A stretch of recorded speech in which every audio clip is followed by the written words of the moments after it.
నాని అసలు ఏమాత్రం హింట్ లేకుండా కొత్త సినిమా అనౌన్స్ చేసేశారు. ప్రతి శనివారం తన అప్కమింగ్ మూవీ సరిపోదా శనివారం నుంచి అప్డేట్ ఇస్తానన్న నాని ఈ శనివారం మాత్రం ఫ్యాన్స్ కి డబుల్ ట్రీట్ ఇచ్చారు. ఇప్పటికే 2 సినిమాలతో బిజీగా ఉన్న నాని బలగం వేణుతో సినిమా అనౌన్స్ చేస్తాడనుకున్నారు. కానీ వేణుని డ్రాప్ చేసి సడన్ గా శ్రీకాంత్ ని సీన్ లోకి తెచ్చేశారు. బ్యాక్ టు బ్యాక్ సినిమాలు చేసే నాని ఈసారి స్పీడ్ తగ్గించారేంటా అని అనుకుంటున్నారు ఫ్యాన్స్. కరెక్ట్ గా అలాంటి టైంలోనే బ్యాక్ టు బ్యాక్ సినిమాలు అనౌన్స్ చేస్తూ ఫ్యాన్స్ కి స్వీట్ షాక్ ఇచ్చారు.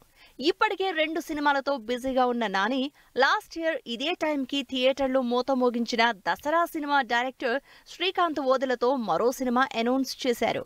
2023 మార్చ్ 30న రిలీజ్ అయింది దసరా సినిమా. నాని కెరియర్ లో అంతకు ముందొచ్చిన సినిమాలు ఒకెత్తు, దసరా ఒకెత్తు అనే రేంజ్ లో నాని స్టైల్ ని కంప్లీట్ గా రివర్స్ చేసి ఆడియన్స్ కి సరికొత్త నానిని, మాస్ నానిని, యాక్షన్ హీరో నానిని పరిచయం చేసి బ్లాక్ బస్టర్ హిట్ అందుకున్నారు నాని. ఇప్పుడు దసరా రిలీజ్ అయి సంవత్సరమైన సందర్భంగా శ్రీకాంత్ తో మరోసారి ఆ మ్యాడినెస్ బిగిన్స్ అంటూ పోస్టర్ రిలీజ్ చేశారు నాని. ఈ సినిమా వచ్చే సంవత్సరం రిలీజ్ అని కూడా మెన్షన్ చేశారు నాని. దసరా సినిమా చేసిన ప్రొడ్యూసర్ చెరుకూరి సుధాకర్ ఈ సినిమాని కూడా నిర్మిస్తున్నారు. నాని ప్రస్తుతం సరిపోదా శనివారం సినిమా చేస్తున్నారు. వివేక్ ఆత్రేయతో సరిపోదా శనివారం సినిమా చేస్తున్న నాని ఈ సినిమా కంప్లీట్ అవ్వకుండానే సుజిత్ తో సినిమా అనౌన్స్ చేశారు.